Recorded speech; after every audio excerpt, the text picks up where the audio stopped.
It was about 5 years ago when the existence of dungeons was confirmed, and different kinds of monsters appeared simultaneously all around the world, further mentioning to spill out massive amounts of monsters in the event they later named as the Stampede. The scene then shifts to 5 years later, where a man is climbing the stairs to come out of somewhere. It is located in Sapporo, Hokkaido's largest dungeon named Chikaho, right outside Odori Park's gates. Suddenly, a soldier bumps into a guy, and then another guy asks him what was wrong. He replies that he thought he was bumped into something. Right after, a young guy comments that Chihako had always been busy, but he thought it was increased recently at that time. That young guy is the protagonist named Karaboshi Haruki, 27 years old and a beginner adventurer. He wonders that there is no loot again for that day, and incidentally, he is not popular. In the midst of Japan's confusion, the government issues the title of adventurer to those who are qualified, and an adventurer's job is to risk their life by entering dungeons and defeating monsters. Haruki thinks that he needs to work harder, and while scrolling on his phone,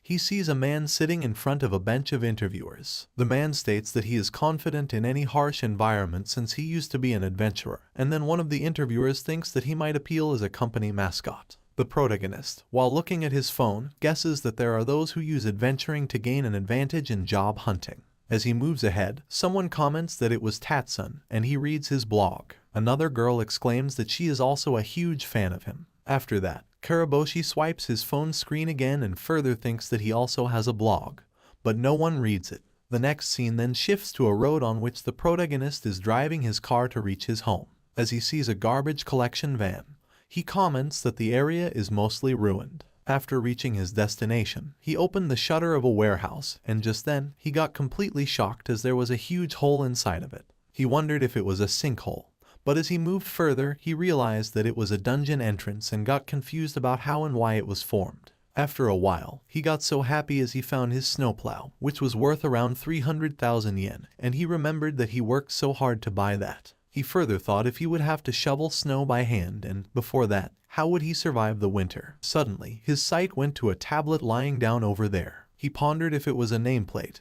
and then he found a button on it. He pressed that button, and a very bright light came out of that device. Just after, his surroundings got completely dark, and he wondered if that thing entered his body or if it was foreign contamination. He then stated that he needed to get it out. In the spur of the moment, a big screen came in front of him, presenting information about him, including his name, sex, and skill points. He commented if it was a skill board. Hold on. If you guys are loving this video, make sure to comment, "We are loving it," because that is how I get to know that. Now, getting back to the story. The next scene then shifted to outside the garage where a truck came, and then the army officers started coming out of that truck. One officer asked if that was the house that contacted them, and then another officer agreed and stated that the dungeon entrance was formed in the garage. The protagonist was standing beside them as the officer then asked if where was the landlord, and the other questioned if it was not late if he should make a call. Then, the protagonist, standing just next to him, exclaimed that he was right there, and both the officers got completely stunned after that. They asked him where he came from, and then he remembered that when he was in school, a girl asked about him, and then another girl replied that she didn't even know him despite being in the same class. Afterward, he realized that his presence had always been overlooked, and he thought that he would stand out a little after becoming an adventurer. The officer claimed his apologies and asked for his license, and the protagonist contemplated that he needed to escape that awkward situation, and one day he would become a non-ignored existence. Just then, the officer asked him if he had gone into the dungeon, and he denied it. The officer replied that it was a good decision, and he would be able to enter safely after the barricade installation. After a while, the house was completely fenced, and the barricades were installed on its gate. The protagonist claimed that it was fast, and he guessed it was part of the job. The officer then asked him if he lost anything to the dungeon, to which he replied that a snowplow machine was missing. The officer stated sorry for his loss and further commented that they were headed out, extending his thanks for the help. He further asked Karaboshi if he was about to train, and he answered that was his plan, after which the officer advised him to be careful as although the barricade was there, it was important to be safe. Just after, all the officers saluted him, and the protagonist extended his thanks to all of them and stated that he was wearing a flashy shirt. In the next moment, the army truck and the car moved from that place, and the protagonist attached his sword to the waist belt and got ready to enter the dungeon. He opened the barricade and moved down the stairs. Afterward, he started concentrating on taking out the screen back, and suddenly the big screen got presented in front of him, as he expected. He claimed that it only reacted in the dungeon. He commented about some magical items which could be found rarely in treasure chests, or by killing monsters, and those items had various effects that exceed human knowledge. As he scrolled through that screen, he got to know that he was at the rank of H, and he wondered if there was a guide. Suddenly, he found that he was on the beginner's rank. He thought if H meant for the beginner, then or S was the best rank, and he could probably strengthen items or abilities with the skill point. As he then scrolled further, he found the data about his vitality, strength, technique, and awareness, and he realized that it was like a skill tree that he had seen in a game.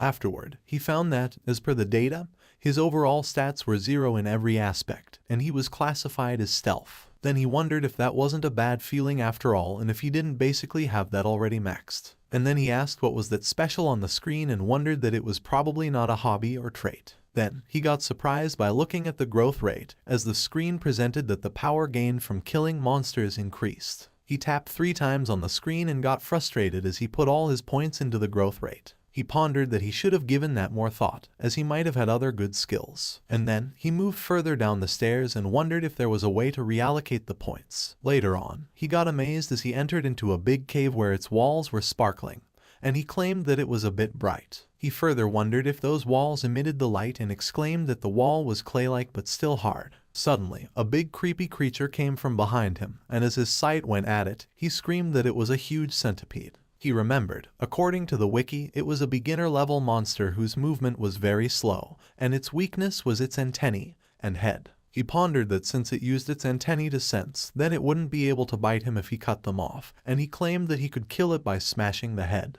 Just after, both of them were facing each other, and the monster waved its head to attack him. He remembered that it was slow. He further claimed that it was fine and that would be easy as he then started running towards it, taking his knife in his hand, and tried to cut its skull. He realized that it had a thick skin. Suddenly, that monster waved, swiped his tail to attack him, and he contemplated that it was faster than he thought, but he could still dodge it. Then he screamed and decided that he would aim for the same spot. He again attacked its skull with his knife and broke that into pieces, and that monster fell down immediately after that. The protagonist also got fatigued and claimed what a first experience it was for him. The scene was initiated where the protagonist was standing in front of a huge centipede which was earlier killed by him. He commented that before more monsters came there, he should harvest, and then he felt his heartbeats which got very fast and loud. He took a long breath while he was staggering and commented that it was a level-up sickness as he vomited there. He further exclaimed that it was strange, as that never happened to him when he was in Chicago,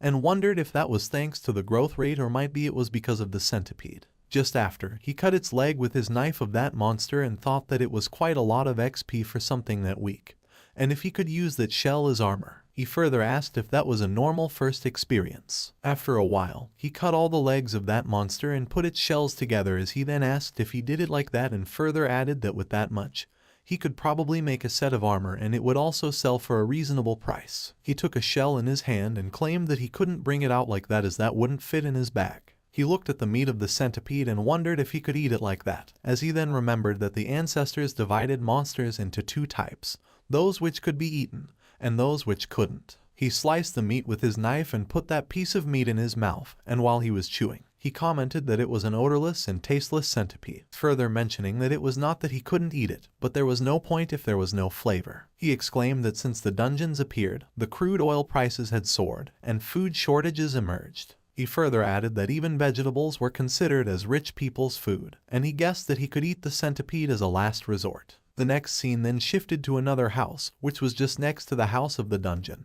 The protagonist was rubbing his head with the towel while he was sitting on his chair as he then opened his laptop and went to a website named Become an Adventurer, often nicknamed as Naru, which was an adventurer experience website. He mentioned that it was especially for new adventurers like him and it said that the survival rate increased just by visiting the site once. He further added that there was a wiki that summarized monsters' attacks and material collection methods. Then, he went to a bulletin board used for exchanging various information and blogs that were updated and checked every day. He claimed that the update was complete and it was rare to find a dungeon at home, so surely it would be popular. He named the title of his blog as The Road to a Noticed Presence and set the subtitle as his first dungeon experience. Then, he imagined about the good comments that people might give on his blog. 1 hour later, he opened his blog again and found that there were only 3-page views. He then got sad and wondered if there weren't 1 million users or if his page views were broken. Soon after, he started crying and asked why no one was reading it as there was no difference in quality from the top rankers' blogs. Just after, Bacon-san's blog got updated,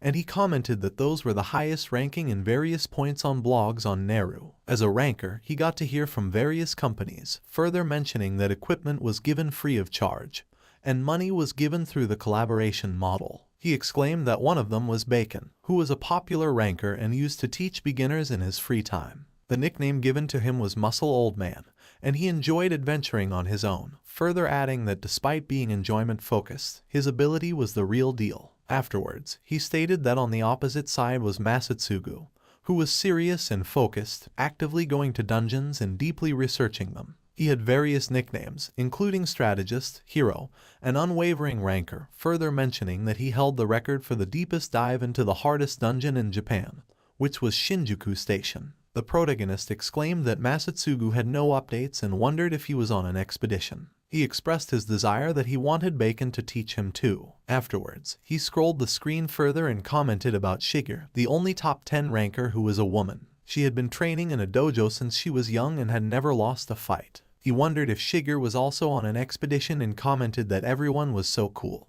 But he was not. Suddenly, he put his hand on the table and stated that he had no time to feel down, as his garage had become a dungeon and he had got magic tools. He asked why not explore that as he then opened the door and screamed that it would surely make him stronger, and he must overcome that existential crisis. The next scene then again shifted to the dungeon where he killed many huge centipedes. He then asked if there were over 100 at that time and added that he felt a bit guilty as it was sort of like bullying.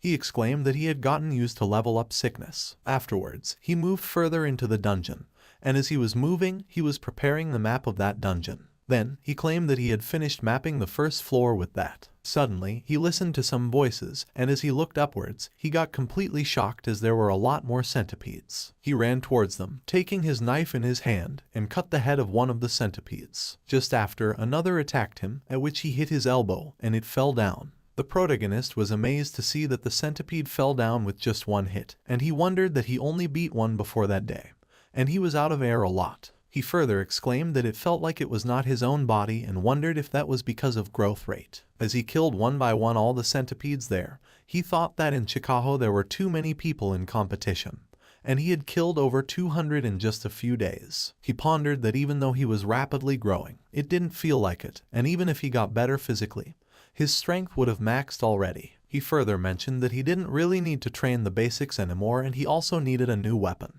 Afterward, he opened the screen again and commented that it seemed there wasn't a boss on that floor, and his skill points didn't increase either. Then, he said that it would go up someday. As he looked down the stairs, he exclaimed that he was coming to the second floor adventure, and after a while, when he was moving down the stairs, he thought that the terrain had the same feel to it and he heard that it didn't change until the 10th floor. He commented that the dungeon became more difficult the deeper one went, and only about 10% could go beyond the 10th floor and into the so-called middle levels. He further mentioned that since adventurers were freelanced, not much information came out on Naru about the upper levels to reduce the competition. Additionally, it was said that the size of the floors increased exponentially as he descended further into the dungeon. He claimed that he couldn't wait and wondered about what kind of monsters were there. As he then saw the huge big leaves in front of him attached to the ground, he thought about what that was. Suddenly, big onion-like structures started coming from the ground, and he got completely stunned after watching them. Then, he started killing them with his knife. But after some time, lots of tears started coming from his eyes, and he asked who could do that. He claimed that those tears wouldn't stop as the onions were too fresh, and he must go home. The next scene then shifted outside the dungeon where the protagonist attached those onions with a wooden wall. Then, he commented that he could monopolize in those times with monster vegetables and automa, at least. However, those onions were overhunted, and he realized that his knife got snapped cleanly. He then stated that he would go to the weapons shop the next day. The scenes open up where a girl was standing at her reception with the support of the table. She commented that she was bored and wondered if she would meet that day's quota. The protagonist felt so good while he was having his meal. He commented that as expected the eggs at Katori's house were the best and wondered that there was a huge difference from the centipede. Then the old man laughed a little and stated that was good. The old man asked him if that was really okay as to giving him so many fresh onions. The protagonist then replied to think of that as thanks for always helping him out. He further added that after all, neighbors should help each other out. The old man sat down on his knees to take out an onion from the tray and then commented that he used to pick those back in the day with his wife, after she was attacked by the monster. Touching those onions brought back memories of her. He further mentioned that she just had to go ahead of him, and he truly missed her. After listening to it, Karaboshi got sad. He stated sorry to the old man for treating him, to which he replied that it was fine and he extended his thanks to him. The old man further asked him if he would be adventuring after that, and then he agreed. After a while, the protagonist went to another shop where a girl was trying to calculate something on paper. He stated her to excuse him, and she got confused about what that was and where his voice came from. He commented in a loud voice that he was there and he put a number of carrots full of shells. She then asked if all of that and when the heck did that get there. He exclaimed that there were about 200 pieces, and then she asked him if all of those belonged to him. He agreed and stated that was correct. Afterwards, she told him to wait a moment, and then she declared that the appraisal was finished, and there were a total of 216 shells. She further mentioned that those without scratches were worth 1,000 yen each, while those with scratches were worth 100 yen each. The invoice presented the overall amount of 153,800 yen, and the protagonist got completely stunned after looking at the invoice. She stated that if he was satisfied with that amount, then the money would be deposited to his IC card. The protagonist agreed and extended his thanks to her. He exclaimed that Naru points added an additional 5%, so that summed up to 161,460 yen. He further extended his thanks to the centipedes as he then wondered that he had enough for gasoline at that time. Afterwards, he went to the weapons shop and felt so amazed when he looked at the weapons there. He stated that he was so excited, and while looking at the weapons there, he commented that a longsword looked good and a lot of people used it too. He further mentioned that going into the dungeon with that would make him feel like an adventurer more than anything else. He further thought that he definitely wouldn't be unpopular with a dagger because he would stand out, and after that, his sight went to a showcase in which various knives and daggers were placed. He stared at a werewolf dagger and wondered if it was worth 1 million. Suddenly, a girl came into the room and welcomed him. She then asked him if he was interested in that item and took out the key from her shirt. The protagonist got completely shocked as he realized that the girl noticed his presence, and in the next second, he got so nervous as he then claimed that he was more nervous than the time with the monsters, but anyway he was so happy. Just after, she opened the showcase and stated for him to feel free to touch and try it. The protagonist's heartbeats got faster, and then he grabbed the dagger, but he couldn't lift it. The girl exclaimed that the weapons made from dungeon materials chose their owners, and he asked if that was aptitude. She further claimed since middle class didn't work, and if how about those entry models as they were a bit expensive but their performance was exceptional. Then the protagonist took out another dagger, and he felt that it was a little heavy but it felt comfortable. He waved that dagger, and she declared that was the silver wolf dagger, and it seemed that he was able to equip it. Afterwards, both of them went to the reception, and he asked her if she was unable to sell the items that she couldn't handle either, to which she replied that there were people who complained after buying based on looks and costs. She further remembered about the past when a man came to her and asked her about the sword which he bought earlier if why was that so bad and stated to give him a refund. He exclaimed that was got to be tough, and she thought that she didn't send him away without showing him a slightly painful experience, though, and further stated at most, the shape of his face would change, to which he replied that he wouldn't return it. After that, she asked him if he was a mid-level adventurer. He then denied and stated that he just recently started. She further commented that she asked about it because his leather armor was considerably damaged. He replied that he was still just an untalented person. She then touched his armor and stated that there were so many scratches. Suddenly, she laid down on the floor and stated that what he was doing was unreasonable. Then she went close to his face and further added that she didn't want him to die. After that, she asked him if she was weird to think so. He exclaimed that she was not weird at all, to which she replied if he could equip a little better armor or else he might want. He commented that he would buy that for her, and as a result, she was successful in selling 3 products, including the Silver Wolf Dagger, Centipede Protector, and a weird mask of total worth 148,000 yen. She then extended her thanks to him and further thought that she couldn't believe that she completed that day's quota, and it was so difficult to raise her ability so high. She exclaimed that the cursed mask with bad miasma was never being bought but she was able to sell it, and it wasn't even a magic tool, as further mentioning that he was way too easy. Soon after, she said that she would brag to the neighboring store later and went to the reception. She then found that the protagonist's armor was placed there, and she wondered that the silver wolf dagger shouldn't be able to be handled unless by someone from the middle levels. As per the Naru wiki search, silver wolves were those monsters that appeared on the floors 6-8 in the Chikaho dungeon,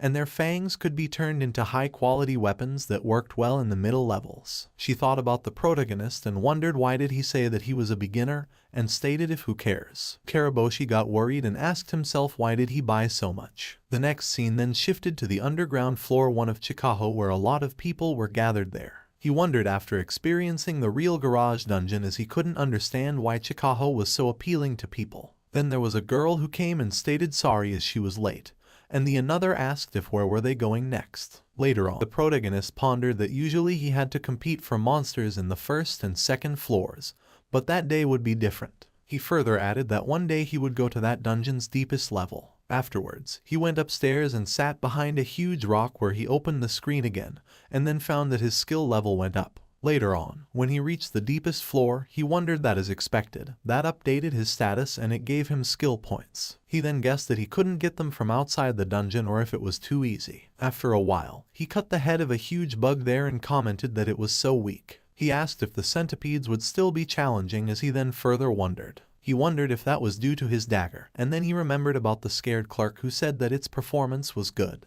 The protagonist blushed and commented to do that. As he climbed up the stairs, he contemplated where there would be fewer people from there on and further added that he would start finding more monsters. Suddenly, the protagonist was completely surprised as he saw a rabbit coming towards him. It jumped over and attacked him, and he realized that it was a killer rabbit delivering a heavy attack. He pondered that he would have been done for if not for the new armor. According to the Naru wiki search, killer rabbits were homicidal rabbits that could attack quickly due to their greatly developed feet, as further mentioning that the meat and horns of only males could be sold at a high price. He realized that the rabbit was way stronger than centipedes, and he definitely felt its murderous intent. Then he stated that it was interesting as he slashed his dagger over it, and it fell down. Just then, it got up again and took a very long jump at him. He stared at its sharp claw and slashed his dagger again at it, which led to its death. He declared that he managed to bear it. Soon after, some people came there and asked what happened, claiming that even though they found the rabbit, it was already dead. The protagonist replied that it was his weapon. After listening to it, one of the guys wondered if something was faster than them. After a while, the protagonist sensed something when he touched the land, and someone commented that he was shaking. Another stated that was why he said that they should kill it quickly. Karaboshi wondered what those guys were talking about as he then realized that the monster parade was coming. He claimed that there was no point in collecting that decoy, and started running towards the backside of those people. The scene opens up with the sounds of the footsteps of the people who were gathering there. Someone asked the girl if she was Karen-chan by any chance. She then agreed and stated that she was Karen. One of the guys asked if that was real, and then another replied that he used Naru's recruiting forum and he was pretty sure. The third guy standing there exclaimed that he thought that they were either trolling or a gay guy. She claimed that she would be in their care that day, to which he replied that he felt nice to meet her. Afterwards, all three of them introduced themselves as Lars, Shikama, and Haria. Shikama asked that he knew that they just met, but how old she was, to which she replied that she was 18 years old. Haria commented that she just barely met the eligible age. Shikama added that she might not be reliable and told her that it was better than being along with that newbie Shikama. Haria then replied that it was true and it would be a naked Shikama with just a blade. She asked if she should check her equipment, and Shikama replied that, as she was new to that, she shouldn't overdo it. He added that she should just worry about following them. She agreed, and they started to move. Shikama then commented that since they were usually active under the 9th floor, it shouldn't be too hard, and another replied that they should gather there fast. After a while, Shikama asked her if she was good, and Haria stated that she looked really tired. Lara further added that she was a beginner after all. She exclaimed that just from damaging that floor's monsters, she felt level up sick and asked if she could keep up. He replied for her to hold up for a bit, as she then stated that she was fine. Shikama said she was quite brave despite being a normal girl. He mentioned that women adventurers usually just mess around on the 1st and 2nd floors, and Laria added that it was because lower floors were more dangerous. Afterwards, Haria was sitting ahead of the three of them when Lars asked him if it was close. He replied that it was still dark but it would be there soon. She stated that was bad and asked what they were going to do.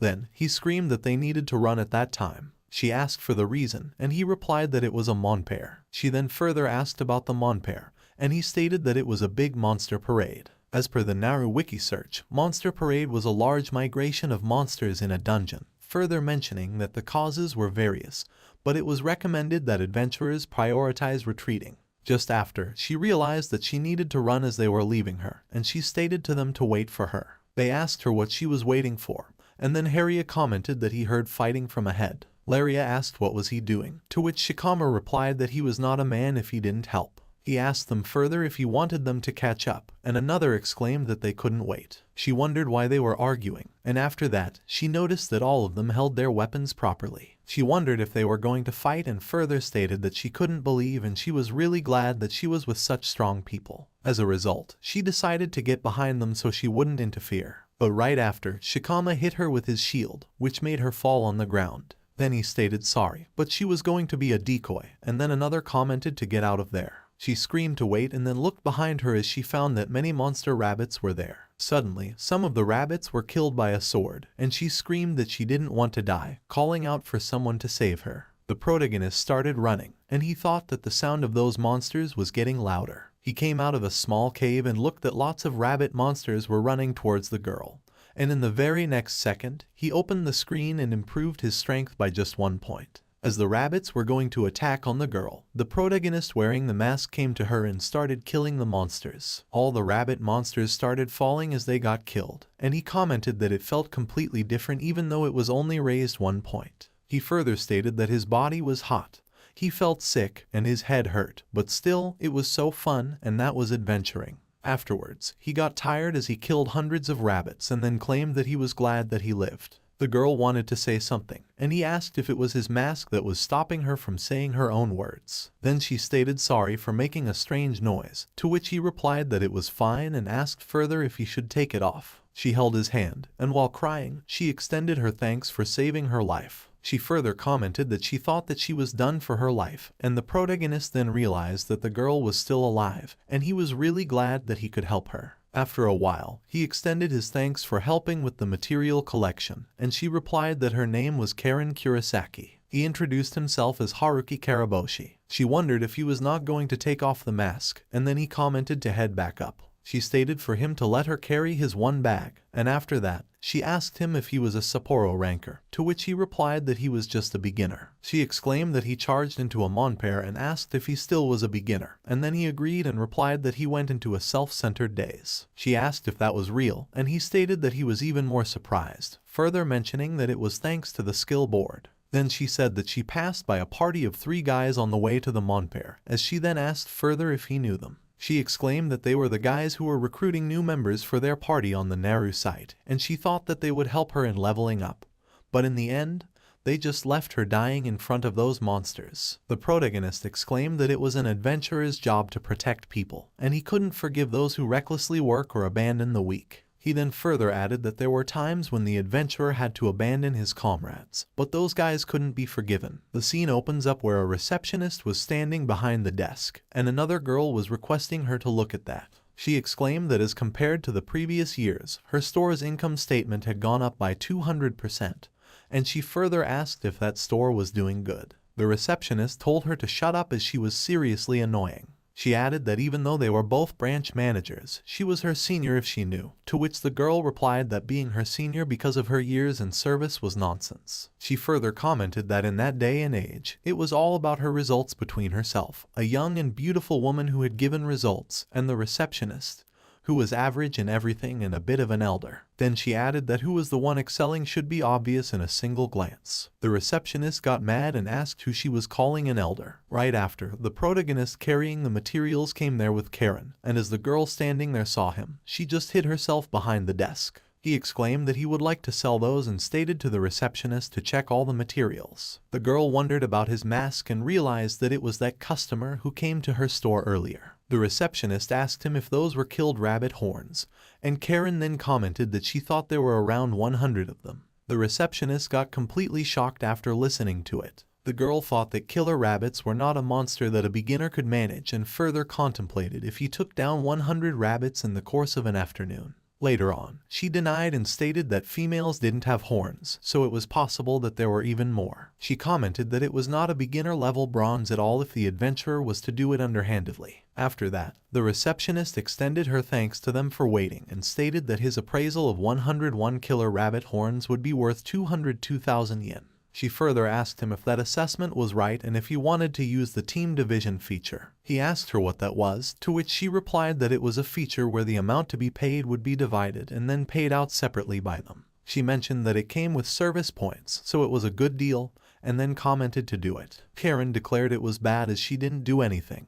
And then the protagonist asked her if she didn't help him to carry the horns. She replied that was all she did, and she didn't help him to fight them at all. The receptionist then calculated and stated that Karen only carried 48 horns, so she halved the amount and commented that was the amount she would earn for helping out. The girl hiding behind the desk wondered if the girl only carried the horns, and then that meant that a large number of killer rabbits were killed by the guy himself. The receptionist said that she greatly apologizes, but just 48 horns worth of payout couldn't be paid out. The girl pulled the receptionist towards her and asked her why didn't she just calculate it. She replied that was because if she reappraised it, that would mean that she had to work overtime. She further mentioned that they were strict about overtime, and she also didn't want them to get mad at her. The girl then asked her if she was that stupid and added that was why, no matter how much time had passed, she was always super slow. The receptionist asked her what did she mean, and suddenly the girl stood up and stated that she greatly apologized to him. She further commented to wait a moment. Afterwards, she extended her thanks to both of them for waiting, and then she gave their cards while claiming that 513 horns worth plus 50% of 48 hours worth and the remaining amount had been respectively deposited for both of them. The protagonist extended his thanks to her and wondered that was definitely the store clerk from that afternoon. Later on, the receptionist asked her what the heck was she doing all on her own, to which she replied that she would like to ask her as well what was she planning to do and further added that was a major customer. The receptionist stated to her that even if she was to go along with what the boss says, as it was the customer who's dropping the money, to which the girl replied that it was fine to let half of the boss's commands slide. The receptionist further asked her if she realized that she was being rude to the boss and the customer at that time. She mentioned that she was reporting what she did that day to the superiors, and then she replied that it was fine as she didn't care. She added that there would be a time when she would thank her. The next scene then shifted where the protagonist was going to sit in his car, and then Karen asked him how she should repay that favor. He replied that it was fine because he just wanted to save her, so she saved him. Then she told him that she wanted to show him her gratitude. With tears in her eyes, she further asked him if there was anything that she could give him. He wondered that was not what she meant and further thought that the feelings of pure gratitude were all that was coming out of her mouth. He asked himself if that 18-year-old girl and himself were teaming up, and then he stated to her not to worry about it. Afterwards, he drove his car and then came to a building where he decided to stay. As he entered the room, he was staggering, and then he fell onto the bed. He further thought that he had no confidence to drive home that night. Just after he realized that he was wearing the mask the whole time and he didn't realize that even as he then further remembered that was why the hotel receptionist at that time was so frightened. He commented that without a thought he was skipping weirdly and further clarified that it was definitely scary looking. He pondered that however, while wearing that mask, he wasn't worried about anything, as if he was in a dream, since he had zero presence and it was as thin as air, to finally be in their view and even above that, to feel like he existed. He looked at his mask and stated that it must be some kind of super godly item. The next scene then shifted to a rugged tavern where our protagonist was having his drink. He wondered that he had finally been able to come to that popular tavern, which was often featured in Naru. He further thought that one of those medium mugs was worth 2,000 yen and then commented that day was a special occasion. The man sitting beside the protagonist wondered if there was some sort of soft wall, and the other guy next to him said he saw it as he told him that there was some guy wearing a really disgusting mask, to which he replied that he already told him. He asked if he was talking about the guy with the dagger. He further exclaimed that he was from head to toe an entry-level beginner, and then the other guy said that he was wearing the completely opposite of trendy disgusting mask because he was a nobody.